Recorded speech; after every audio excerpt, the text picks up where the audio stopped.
시작할게요. 네.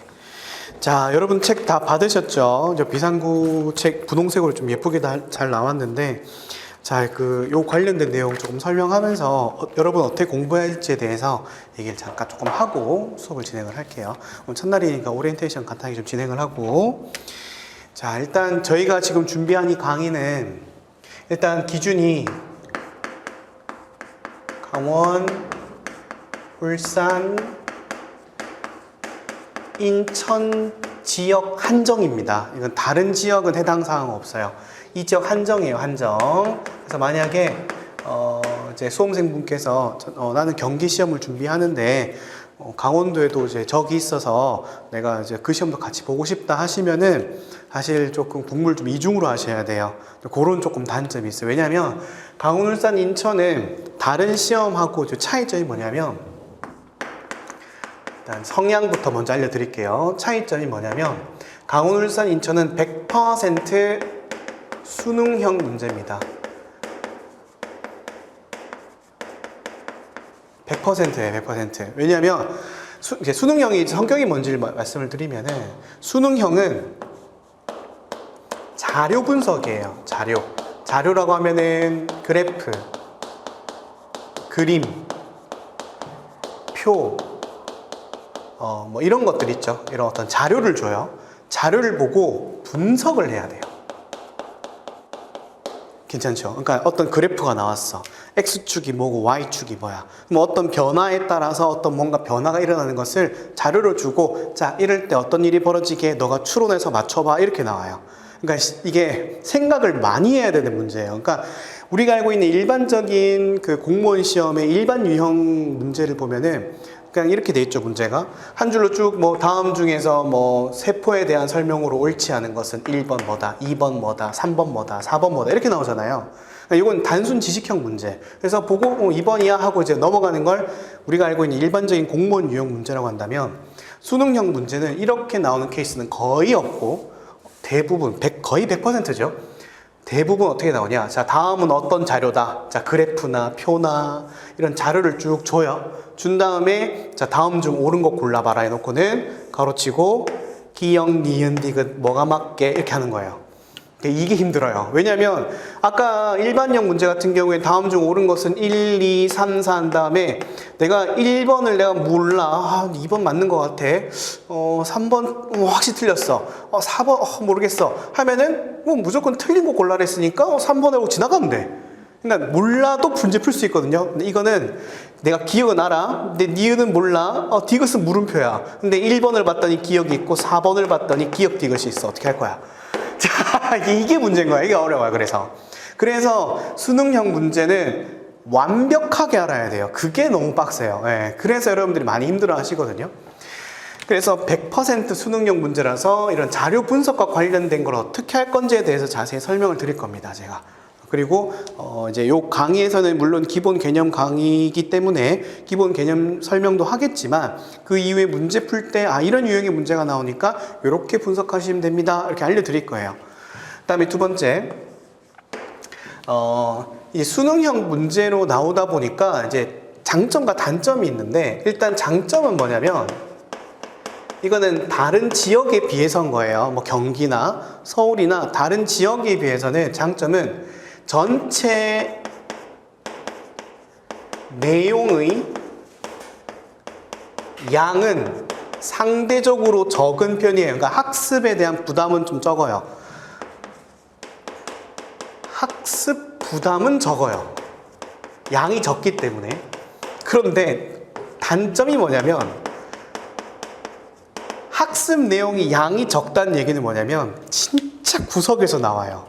그러니까 이제 우리 이제 경기 시험 쳐보신 분들, 인터넷 보신 분 중에 경기 시험이나 서울 시험을 막 경험해 보신 분들은 아시겠지만 양이 엄청나게 방대한데, 대신에 문제를 내가 이제 자주 출제되는 것도 있고 되게 좀 유명한 문제나 인기 있는 어떤 그런 개념들이 있을 거 아니에요. 그런 게 딱 나오면은 웬만해서 다 풀어. 그리고 뭐 식물이라든지 뭐 분류학이라든지 조금 비인기 그 영역이 있어요. 그건 살짝만 공부해도 괜찮아. 약간 이런 느낌이 있어요. 근데 그런 게 없어. 하나부터 열까지 다 공부를 해야 돼요. 그러니까 완벽하게 공부를 해야 돼요. 완벽하게.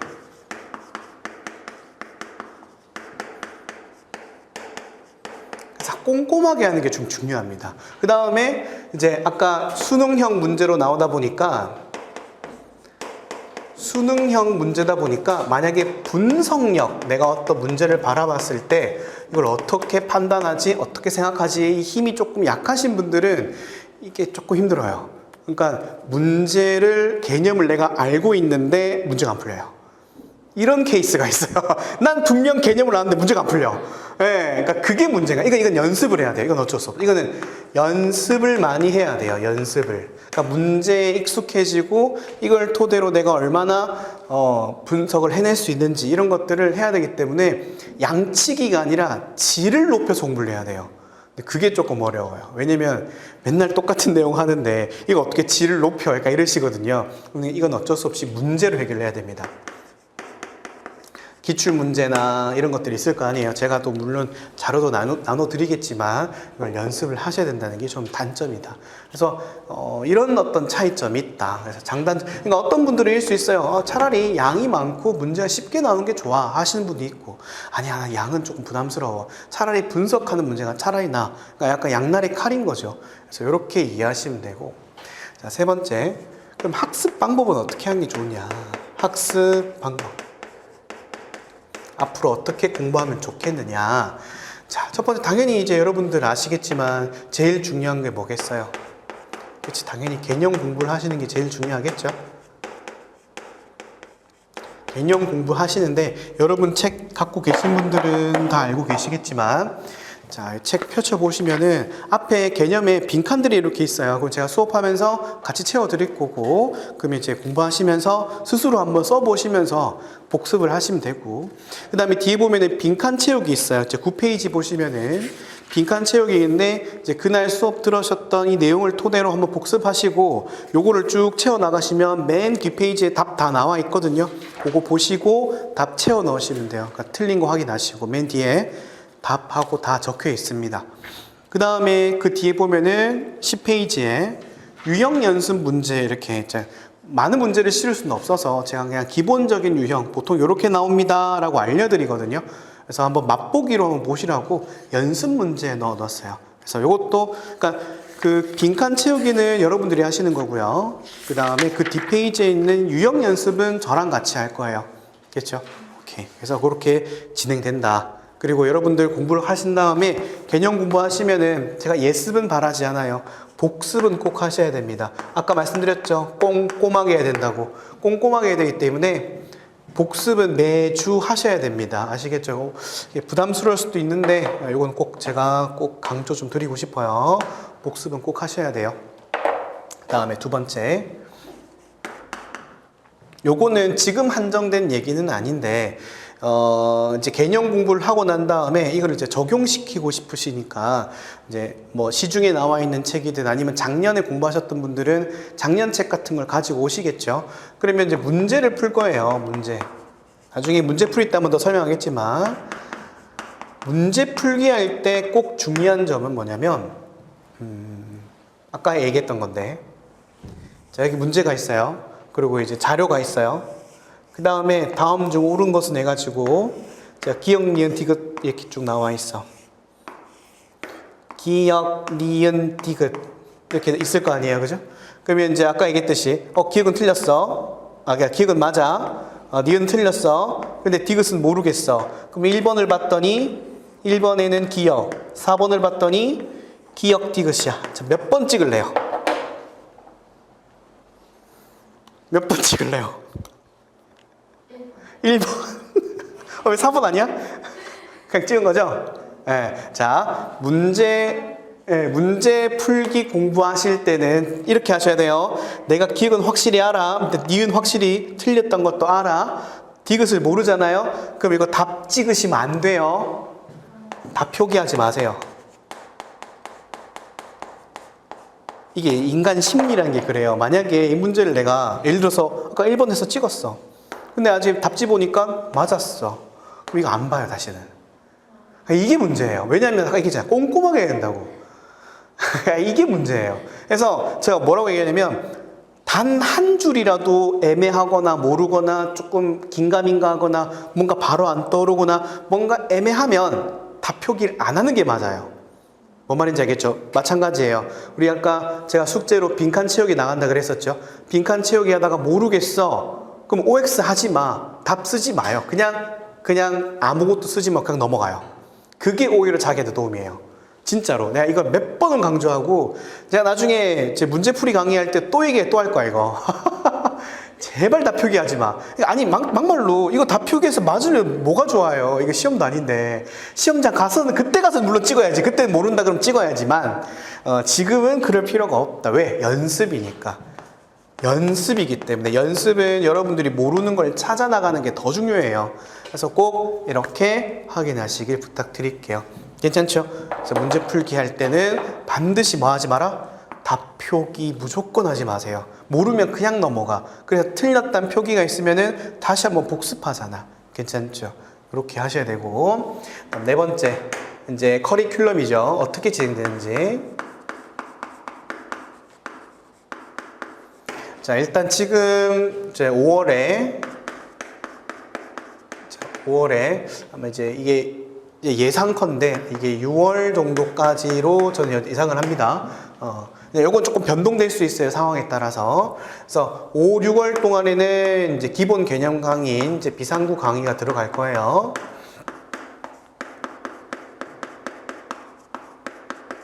강의가 들어갈 거고, 7월쯤 해가지고는 수능형 문제풀이가 들어가요. 자, 수능형 문제풀이는, 수능형 문제풀이는 1하고 2가 있거든요. 우리 강의에.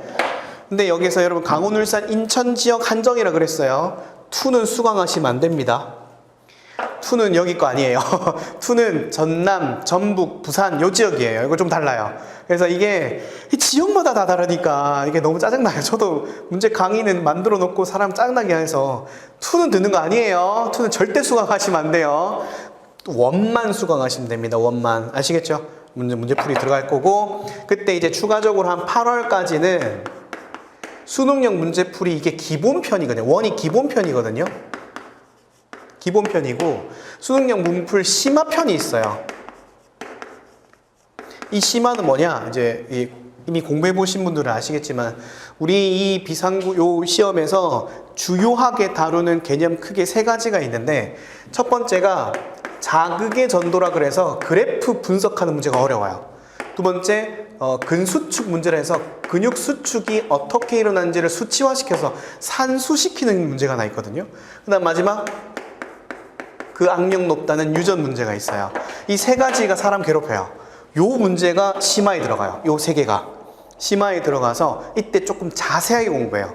자세하게 문제 분석하는 방법부터 시작해서 그다음에 문제 바라볼 때 요 순서대로 봐라, 찾을 때 요 자료를 찾아라, 이런 어떤 팁이라든지 아니면 방향성 이런 것들을 알려드리는 그거예요. 그래서 기본은 아까 말씀드렸던 기본적인 형태 문제나 자주 기출냈던 것들 위주로 다루고, 그 다음에 심화 때는 아까 말씀드린 이렇게 어려운 것들만 다루는. 괜찮죠? 그래서 마지막 9월 되면은 이제 9월에 모의고사, 수능형 모의고사. 모의고사는 20문제 딱 여기 우리 시험에 딱 맞게끔 제가 다 제작을 합니다. 그래서 만들어가지고 드리면 오셔가지고 시간 맞춰 푸시든 아니면은 인터넷 보시는 분들은 자기가 타이머 딱 재가지고 20분 내에 20문제를 풀어야 되잖아요. 그거 우리는 타이머 택을 해야 되니까 그거 연습하면서 복습하고 이렇게 문제 풀어드리는 시간이에요. 그래서 요거는 예정상으로는 8회분이 나가는 걸로 돼 있어요. 8회분. 그래서 8회분이면 곱하기 20문제니까 몇 문제야?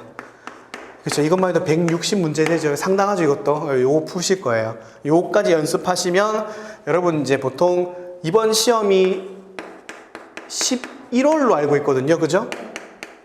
그래서 마지막 파이널 정리 한번 하고, 요거는 사실 약간 미정이긴 해요. 약간, 왜냐면 이게 해마다 약간 다른 게, 어떨 때는 파이널 강의를 할 때도 있고, 어떨 때는 뭐도 하냐면, 들어보셨나요?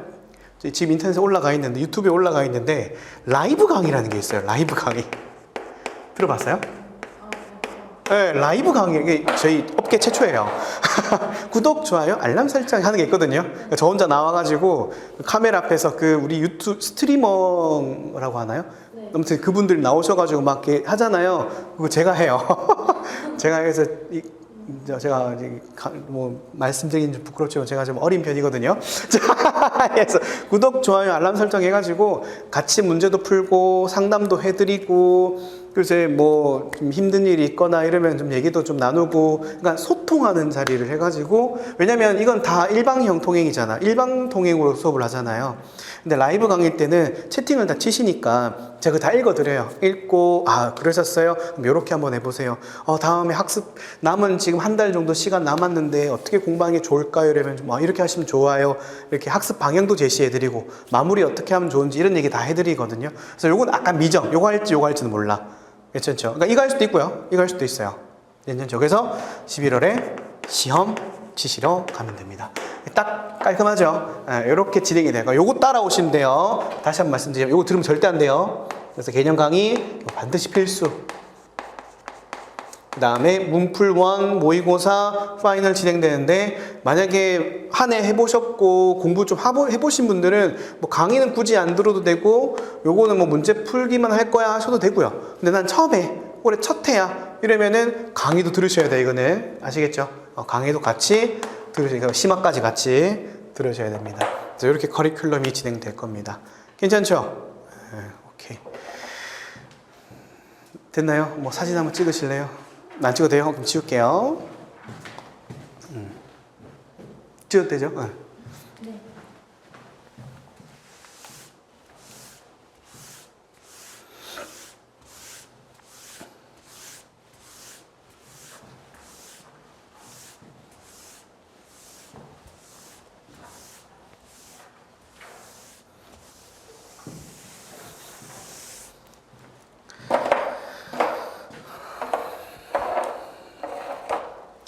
자, 이건 인터넷 보시는 분들.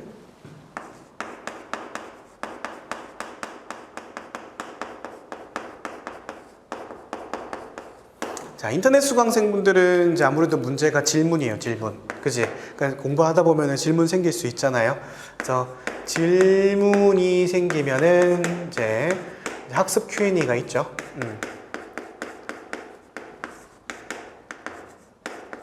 오셔가지고 요거 질문 달아주시면 제가 답변을 달아드리는데 제가 이런 말씀 드리기엔 참 정말 죄송하지만 제가 약간 업무가 조금 과중한 것도 있고 제가 최근에 좀 신경 못 쓴 것도 있고 그래서 여러분들께 조금 죄송한 마음이 있어요. 근데 저도 이제 사람인지라 저도 이제 제 삶이 있잖아요. 그래서 물론 최선을 다해서 여러분들께 그 질문을 달아드리긴 하겠지만 근데 간혹 그런 분들이 있어요. 그러니까 되게 이게 좀 많이 조심스러운데 되게 성의 없이 질문을 하시는 분들이 있어요. 그러니까 조금만 찾아보고 인터넷 다시 한번 돌려보고 정 안 되면 네이버 검색이라도 한번 해보고 뭔가 이렇게 최선을 다해 노력을 해본 다음에 이렇게 질문하시는 분과 진짜 난 아무것도 모르겠으니까 너 떠먹여줘 하는 분이 있어요. 근데 사실 저도 사람 된 입장으로서 저도 열심히 강의했는데 모르겠어요 이래버리면 저는 할 말이 없어요. 강의 한 번 더 보면 되는데 또는 뭐 찾아보면 되는데 이제 그런 조금 죄송한 말씀이지만 조금 그런 질문들 너무 이런 거 있어요. 32페이지에 있는 3번 개념이 뭐예요? 여기래요. 그럼 뭐 어떻게 답변을 해? 다시 설명하는 소리야? 그건 안 돼요. 죄송하지만 그 앞으로 답변을 안 달 겁니다. 죄송하지만 제가 올해 처음 하는 거예요. 이때까지 다 답변 달았어요. 강의를 안 들었다고 하더라도 제가 설명을 다 했었거든요. 그래서 조금 성의 없는 질문은 제가 답변이 달리지 않는다는 거. 만약에 내가 답변이 정말 한참 동안 안 달렸다 이러면 내가 성의 없구나 좀 생각을 해주세요. 물론 웬만하면 답변을 달아드리겠지만 그에 대한 것은 죄송하지만 하지 않겠습니다. 저도 이건 좀 필요한 것 같아요. 규칙은 있어야 너무 무분별하게 하면은 제가 너무 힘들어서 제가 이 강의만 하는 건 아니라서 조금만 양해 좀 부탁드릴게요. 괜찮죠? 그래서 최소한 이 정도는 돼야지. 예를 들어 이런 거야. 제가 이 비상구 문제를 풀다가 뭐 예를 들어서 56페이지 2번 문제를 풀었는데 X축에 X축랑 Y축에 있는 내용이 각각 인슐린과 글루카곤인 건 알겠어요. 근데 니은 설명 보니까 합성 촉진과 이거를 글리코젠을 뭐 다시 뭐 만드는 과정에서 이때 이런 용어를 쓰거나 이러면 뭐 해당 사항이 없나요? 아니면 틀린 표현인가요? 아니면은 이랬을 때는 뭐 맞나요? 그러니까 이 정도는 내가 이해할 수 있지. 왜? 분석을 했다는 얘기잖아. 알겠죠? 그냥 2번 56페이지 2번 설명해 주세요. 그건 답변 못해요, 진짜. 뭔 말인지 알죠? 그거 좀 부탁 좀 드릴게요. 네. 그죠? 다음에, 마지막. 커리큘럼 관련이나 아니면은 좀 행정적인 부분 있죠. 뭐 어떻게 뭐 이번에 강원 울산 시험을 치는데 뭐 경기 시험을 치려고 그러면 어떻게 해야 되는지 어떤 이런 관련된 내용들 있죠. 그러니까 우리 학습 내용과 상관없는 거, 그 외적인 것들이겠죠. 그러니까 커리큘럼이나 행정적인 거나 이런 거는 학원 측에 연락을 하세요. 제가 모르는 것도 있어요. 학원 측에다가 전화를 하시면은 바로 해결됩니다. 네, 학원 측이 다 알아서 하니까, 그죠? 예, 요거는 전화를 해서 물어보세요. 그런 질문 하신 분도 많아요. 예, 그래서 요거는 좀, 네, 조금 학원 측에 하시면은 빨리 답변을 받을 수 있으니까 이렇게 좀 부탁 좀 드릴게요. 아시겠죠? 그리고 이건 팁입니다. 그 우리 학습 Q&A 게시판에 사진을 올릴 수가 있거든요. 사진을 올릴 수가 있어요. 사진을 올리면 답변이 가장 빨리 달려요. 답변 속도 최대로. 왜냐하면 제가 어떻게 되는지 설명해 드리면 질문이 오잖아요. 그러면 예를 들어서 56페이지에 2번 이랬어. 근데 내가 다 기억을 못해요, 이거를. 책 어떻게 다 외우고 있어. 그러면은 내가 이걸 집에 가서 책 꺼내가지고 이게 어딨냐 찾아보고 읽어보고 이거구나. 그러면 이거 뭔 질문이야? 그렇구나. 답변 달아요. 한참 시간이 걸려요. 근데 사진 딱 올리고 아까 성실하게 딱 질문하면은 이 사람이 내가 뭐가 모르는지를 내가 알아요. 그러면 답변을 바로 할 수 있어요, 이게. 심지어 핸드폰으로도 할 수 있어요. 근데 그게 아니면 핸드폰으로 못해. 이거 뭔 소리지? 56페이지 2번 뭐야? 이래 되니까 뭔 말인지 알겠죠? 그러니까 사진을 업로드하면은 답변이 상당히 빨리 달릴 것이다. 왜냐면 내가 그걸 바로바로 확인할 수 있으니까. 무슨 말인지 알겠죠? 계획까지 됐죠? 네. 너무 찡찡대는 것 같긴 한데, 네. 됐습니다. 자, 여기까지가 OT였고요. 이제 본격적으로 제 책 강의를 시작해 보도록 할게요. 네, 넘어갑니다. 이거는 그냥 하는 소리인데 이게 왜 책 이름 비상구인 줄 알아요? 이거 만든 게 제가 2014년인가 만들었거든요, 책을. 벌써 10년 넘었구나. 처음에 이거 만들 때 이거였어.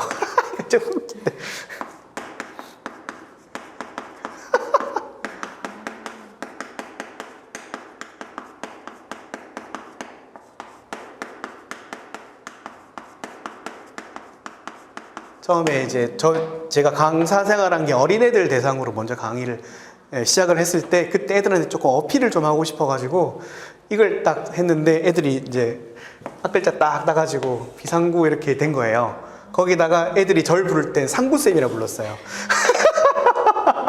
네, 그랬던 기억이 나요. 걔들이 벌써 대학을 가고 군대를 갔다 오고 지금 어떤 애는 대학원 다니는 애도 있고 그래요. 한 10년 전이니까, 그죠? 자, 아무튼, 자, 6페이지 이제 본격적으로 가볼게요. 자, 생명과학에 의해 생물의 특성하고 나와 있는 거 보이시죠? 자, 제가 조금 여러분들 입장에서는 뭐 저렇게 비효율적으로 수업해라고 싶겠지만 저는 하나하나 다 필기를 해드려요. 그래서 필기 따라오시면서 이 내용이 저 내용이구나라고 이해하시면 되겠습니다. 자, 갈게요. 첫 번째.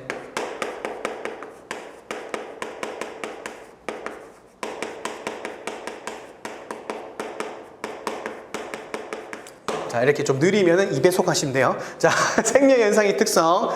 자, 우리가 이 얘기부터 먼저 좀 해볼게요. 생명체라고 하는 것은 이제 생명과학자들 사이에서 생물이라는 것을 정의 내리고 싶은 거예요.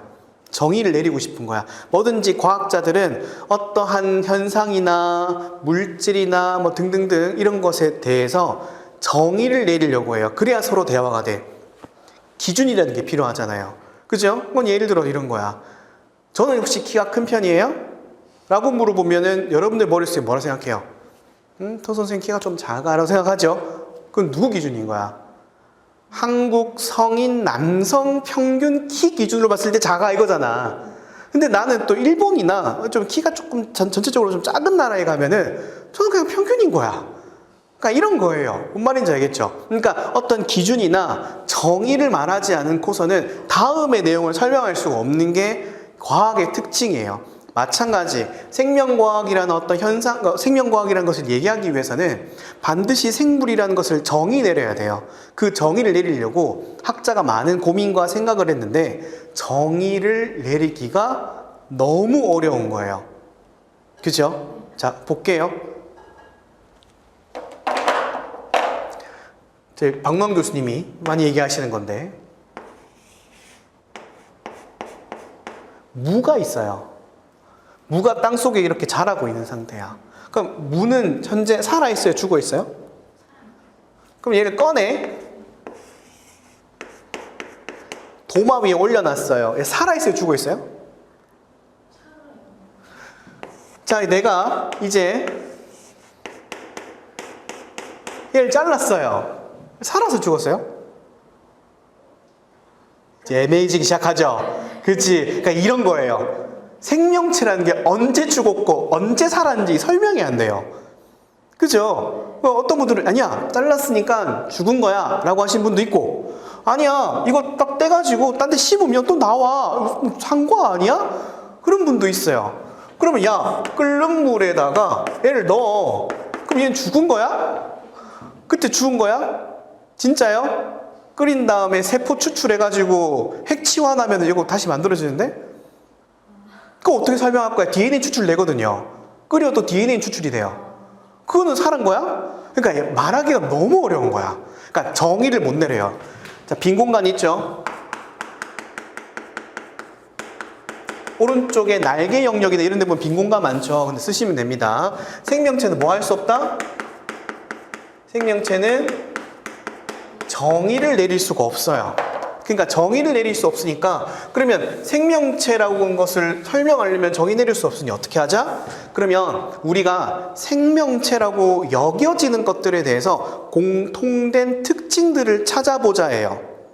공통된 특징. 그 특징을 찾아보니 7가지를 찾았어요. 그래서 그 7가지의 공통된 특징을 어떤 생명체를 가지고 와서 비교를 해봤을 때 그 모두에 부합하면은 생명체 아니면 무생물체라고 부르자가 된 거예요. 괜찮죠? 그러니까 영역을 나눠 놓은 거야. 그래서 첫 번째가 뭐야? 이제부터 거기 보면은 생물의 특성 해가지고 이렇게 숫자 1 이렇게 써져 있는 거 보이시죠? 그래서 무엇으로 구성되어 있다? 세포로 구성되어 있다.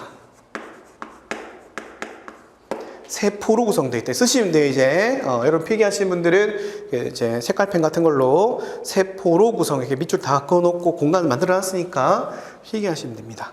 세포로 구성되어 있더라. 그러니까 예외 없더라. 이거 지구 기준이에요. 지구에 존재하는 생명체 기준으로는 모든 생명체는 공통적으로 뭐로 되어 있다? 세포로 되어 있다. 만약에 세포가 아니면 생물이라고 부를 수 없는 거예요. 무슨 말인지 알겠죠? 그래서 학자들은 세포로 구성되어 있고 이 세포로 구성되어 있는 것을 뭐라고 표현하냐면 구조적, 기능적, 기본 단위다. 그때 색깔펜으로 기본 단위 밑줄. 기본 단위다. 세포가 기본 단위다. 그러면은 생명체를 말할 때 가장 기본은 뭐니? 단백질, 탄수화물 이런 것도 아니야. 세포를 기준으로 봐요. 아시겠죠? 오케이. 그러면 세포는 어떤 형태가 있는데 첫 번째 원핵 세포가 있고요. 진핵 세포가 있어요. 이거는 이제 분류입니다. 분류. 자, 원핵은 뜻을 해석을 해보면 핵이 있다 없다? 원시적이다 라는 뜻이에요. 진핵은 핵이 있다 없다? 진짜로 있다 뜻이에요. 적어볼게요. 핵이 있다 없다? 핵이 있다. 오케이. 근데 위에는 핵이 있다 없다? 핵이 없다예요. 이렇게 구분을 하게 되겠죠. 핵이 있다, 없다.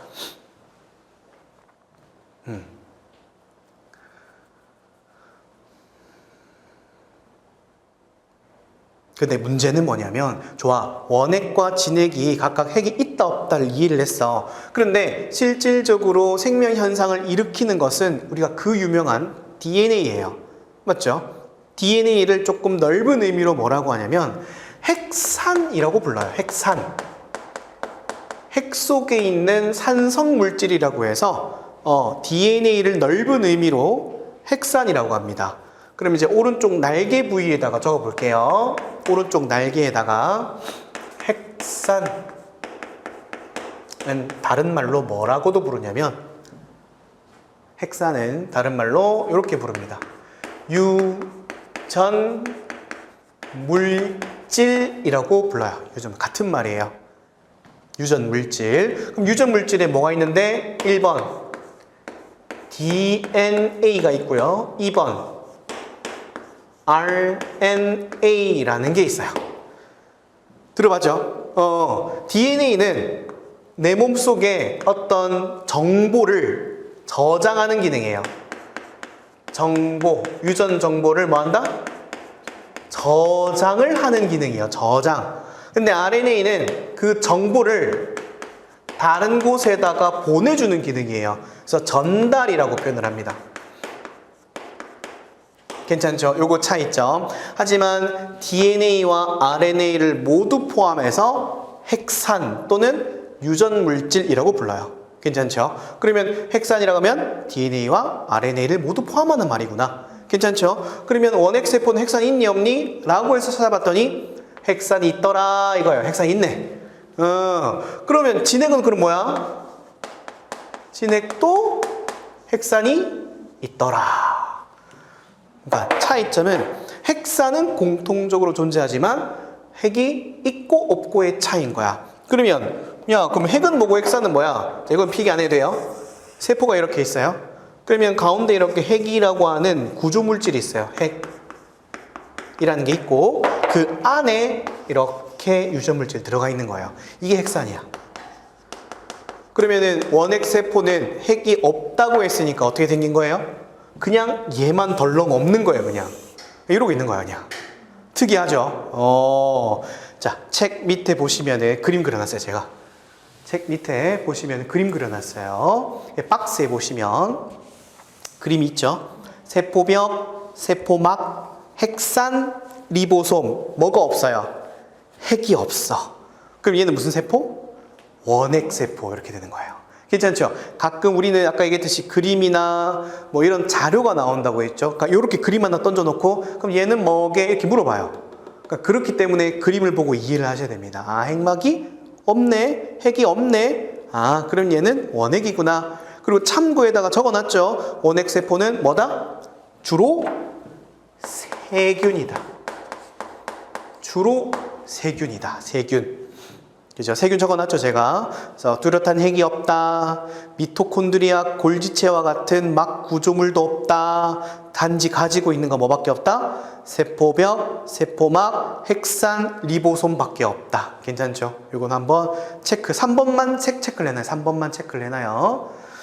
오케이. 근데 진핵은 뚜렷하게 핵이 존재하고 나머지 것들도 다 존재해. 괜찮죠? 이렇게만 구분하시면 돼요. 우리 시험에서는. 다음에 단세포, 다세포.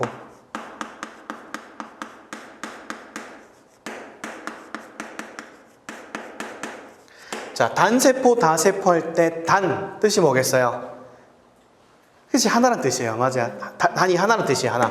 단은 여러 개란 뜻이에요. 그래서 단세포는 세포 한 개가 곧 생명체, 생물 하나란 뜻이에요. 단세포 생물 이러면 세포 하나가 생물이란 뜻이에요.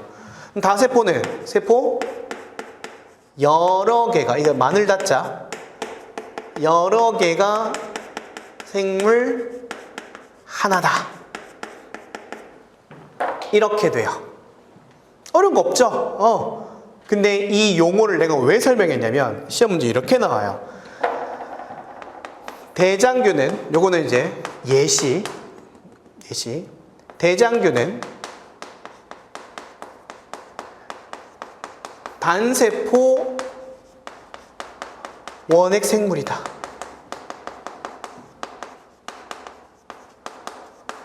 이러니까 사람 짱나게 하는 거야. 그러니까 이 용어와 이 용어는 혼용될 수 있어요. 왜냐하면 생물들마다 각자의 특성이 있기 때문에. 그죠? 대장균 많이 들어봤잖아요. 대장균은 누구예요? 대장균. 맞아, 대장에 살고 있는 그 균이죠. 그 친구는 세포 하나가 생명체 하나인 단세포 생물이에요. 이면서 동시에 핵이 존재하지 않는 생물이에요. 괜찮죠? 그러니까 알아둡시다. 괜찮죠? 빈 공간 있죠, 오른쪽에다가. 요거 예시를 하나 적고 하나만 더 적을까?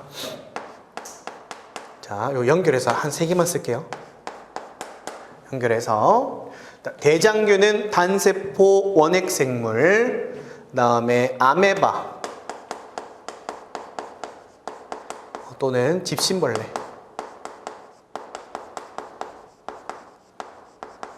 이거 들어봤죠? 아메바, 집신벌레. 들어봤죠? 아메바, 그러니까 다른 거예요, 이 둘은. 아메바랑 집 다른 거예요.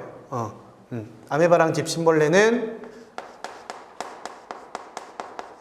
단세포 진핵 생물이에요. 그럼 얘는 뭐는 존재해? 그렇죠. 핵은 존재하는 거예요. 근데 세포가 하나짜리예요. 그다음 사람은 알죠? 이제 뭐 불러줘요? 세포 그렇죠. 다세포? 네. 핵이 있을까 없을까? 진핵. 맞아요. 핵이 있어요. 네, 이렇게 되는 거예요. 진핵 생물이다. 이렇게 하나씩만 적어놔요. 네, 괜찮죠? 오케이. 필기량 많죠?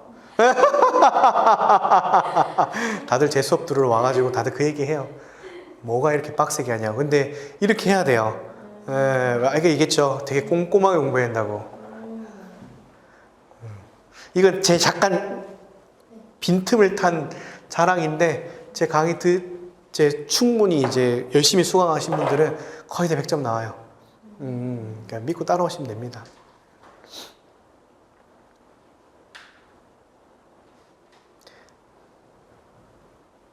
인터넷 보시는 분들은 이렇게 잠깐 멈춰 있다가 아니면 스페이스바 누른 다음에 이거 필기 조금 하시면서 천천히 좀 따라와 주세요. 그러니까 한 번에 빨리 막 2배속 해가지고는 막 으악 들어야지 이러지 말고, 처음 공부하시는 분들은. 몇 번 공부하신 분들은 빨리 지나가도 되지만. 됐죠? 넘어갑니다. 자, 그래서 쭉 내려가고, 여기 첫 번째, 이제 1번 했어요. 7개 중에서 1번 했어요. 자, 이제 1번 한 거야. 자, 2번. 밑에 있죠? 박스 밑에. 생명체에 일어나는 모든 화학 반응이라고 적혀 있는 거 보이시죠? 자, 이게 뭐냐? 물질 대사입니다. 물질 대사입니다. 물질 대사. 물질 대사 뭐라 적혀 있어요? 적어 볼게요. 생명체 내에서 일어나는 모든 화학 반응이야 라고 적혀 있죠. 그래서 여기서 포인트는 생명체 내에서 일어나는 거예요. 왜 그러냐면, 우리가 화학 반응이라고 하면 뭐 얘기하는 거예요? 화학 반응? 뭔가 물질이, A라는 물질이, 이거 필기하지 마세요.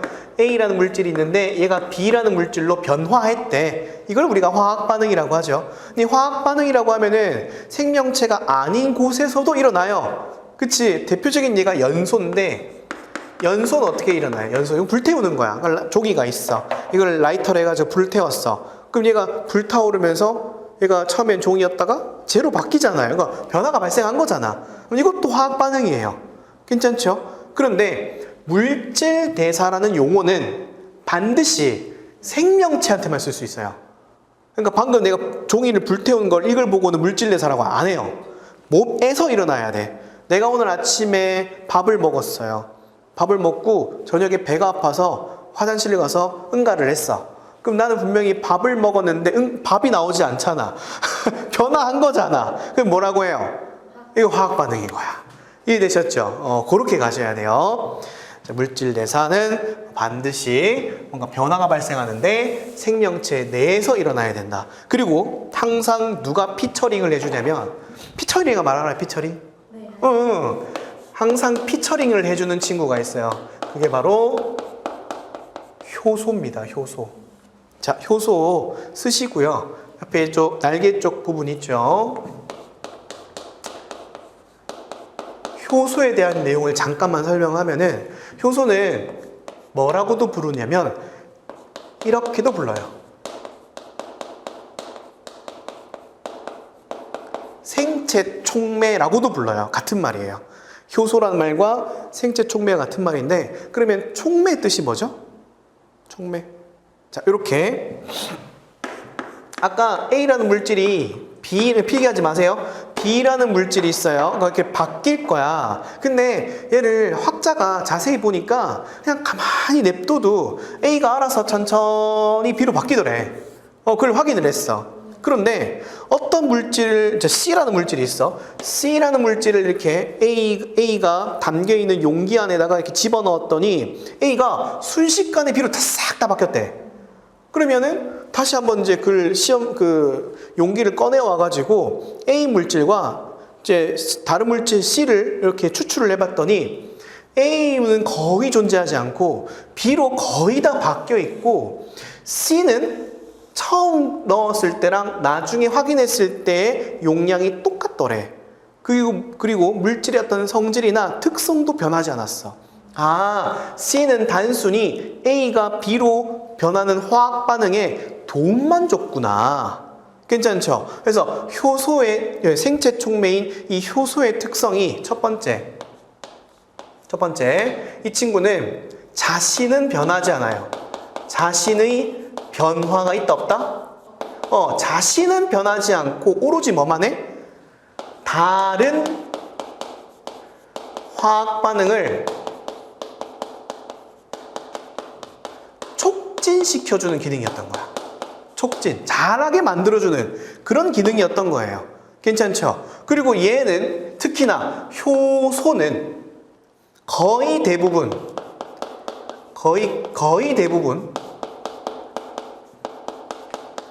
단백질로 되어 있다는 사실을 발견해요.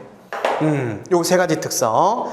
첫 번째 뭐다? 자신은 변하지 않고, 두 번째 다른 화학 반응이 일어날 때 잘 일어나게, 빠르게 일어나게 도와주는 기능이고, 세 번째, 효소라는 물질 자체는 뭐로 돼 있다?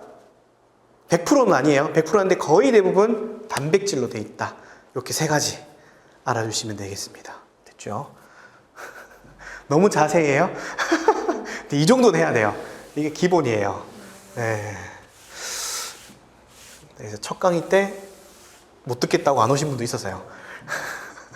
있었어요. 실제로. 네. 너무 빡셌나 봐요. 네. 그러니까 자기가 이제 스스로 생각할 때 좀 못 따라가겠다 생각하니까 인터넷 강의를 수강하겠다 해가지고 안 오시더라고요. 어떻게 된지는 소식은 못 들었어요. 됐죠? 그래서 항상 기억합시다. 효소가 이 물질 대사에 참여한다. 반드시 참여한다. 괜찮죠? 그럼 시험 문제 이렇게 나와요. 물질 대사가 일어나는 과정에 효소가 참여한다. 이렇게 나와요. 참여한다 맞으면 이렇게 하면 돼요. 오케이 이러면 돼요. 됐죠? 다음에 세 번째, 쓰기가 안 이쁘다. 이런 거 좋아하는데, 이쁘게 하는 거. 세 번째 뭐라 적혀 있어요? 생명체에 주어지는 환경 변화에 따른 상태 변화라고 돼 있죠. 방금 내가 뭔가 불렀죠? 네. 반응을 했죠? 네. 이게 바로 자극에 대한, 돌아서 있어요. 자극에 대한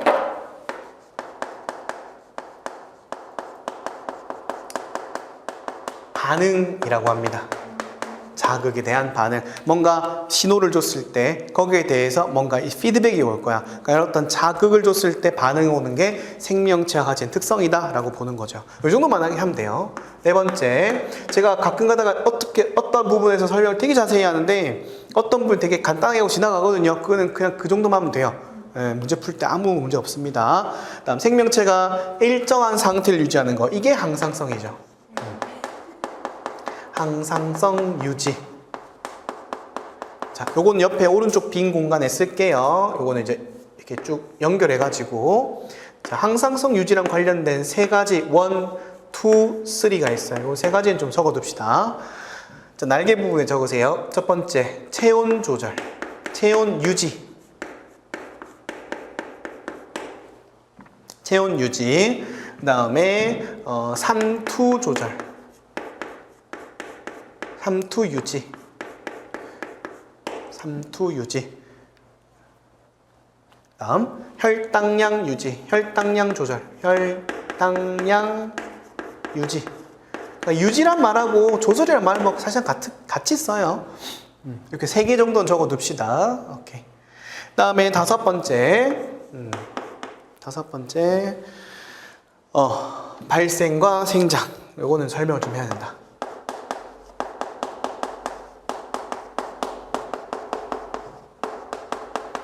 자, 발생과 생장은 이제 그림으로 한번 표현을 해볼게요. 이건 필기하지 마세요.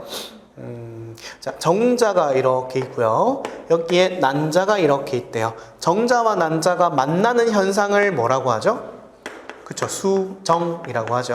그럼 수정되면은 이제 수정란이 만들어지죠. 수정란. 수정란이 만들어지면 얘가 이제 막 갈라지고 땡땡땡땡땡 하다 보면은 이제 뭐가 돼요? 이제 어머니 뱃속에서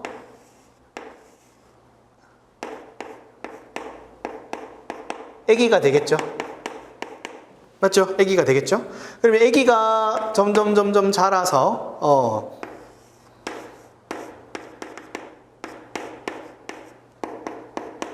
청소년이 됐어요. 청소년.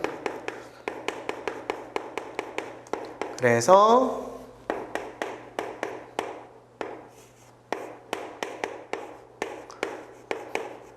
어른이 됐대. 자, 잘 봐요. 발생이 뭐라 적혀 있어요? 적어놨잖아. 수정란이 완전한 개체가 되니까. 그렇죠. 수정란이 완전한 개체가 된대. 그럼 어디까지가 발생인 거예요? 아기까지예요? 어른까지예요? 이걸 물어본 문제가 있었어요. 치사뽕이죠. 바로 아기까지입니다. 수정란에서 아기까지 되는 상태를 발생이라고 하고요. 그러면 아기에서 어른이 되는 과정은 뭐라 하는데? 그렇죠, 생장이에요. 이해돼요? 자, 이거 이해됐어요? 자, 이해됐어? 오케이. 그럼 지운다. 잘 봐요. 시험은 이렇게 나왔어요. 어떻게 나왔냐면 개구리 알이 있대. 개구리 알이 이렇게 이제 막 분열을 내가지고는 올챙이가 됐대. 그 다음에 이 올챙이가 어린 개구리가 됐대. 그 다음에 얘가 나중에 성체 개구리, 어른 개구리가 됐대. 자, 그러면 어디까지가 발생이야? 이걸 물어봤어요. 올챙이까지예요? 어린 개구리까지예요? 어른 개구리까지예요? 발생. 어디까지야? 1번, 2번, 3번 몇 번? 1번. 정답은 2번입니다. 왜 그러냐면 그래 뭐라 적혀 있어요? 발생은 수정란이 거기 무슨 개체? 완전한 개체. 이 완전한 거잖아. 완전한에 밑줄 긋고 별표 하나.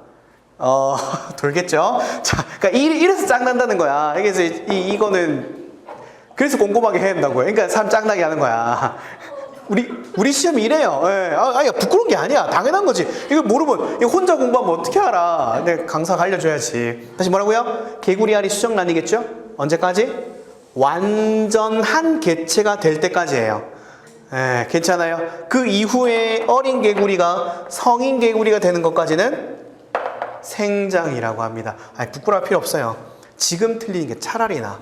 나중 가가지고 시험 얼마 안 남았는데 뭐 안다 뭐 이런 더 미워요.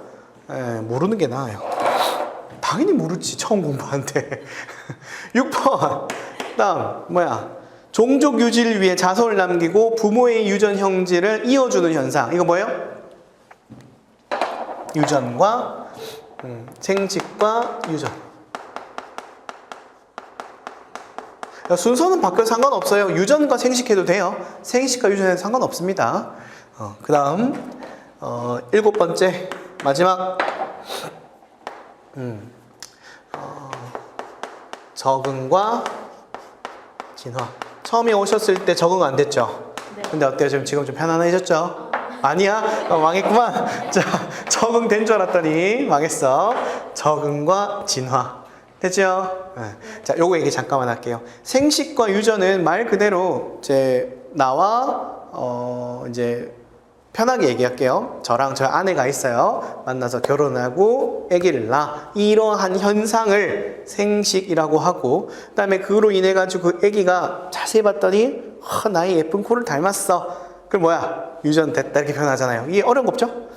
적응은 뭐예요? 환경에 대해서, 그치, 처음에는 이제 말 그대로 좀 어색했지만 시간이 좀 지나면은 좀 적응하잖아요. 그 다음에 이러한 적응이 수천 년, 수만 년 엄청난 시간을 보내고 나면은 새로운 개체 종으로 탄생할 수도 있죠.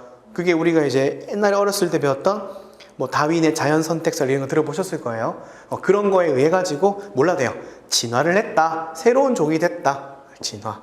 괜찮죠? 그래서 구분을 할 때 1번부터 5번까지 몇 번까지?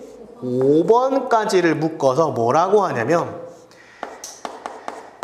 개체 유지의 특성이다 라고 불러요. 개체 유지의 특성이다. 그럼 뜻이 뭐예요? 생명체 하나가 살아갈 때 있어서 중요한 특성이야. 근데 6번과 7번을 묶어서 종족 유지 특성이라고 해요. 종족 유지 특성. 생명체가 다음의 자손을 만들어내면서 그 종을 유지시키는 특성인 거예요. 괜찮죠? 그래서 이 두 개랑 나머지 5개는 분리를 해서 외우셔야 돼요. 아시겠죠? 이게 시험도 나왔어요. 그래서 다시 1번부터 5번까지를 개체 유지 특성, 6번, 7번을 종족 유지 특성이라고 합니다. 됐죠? 오케이.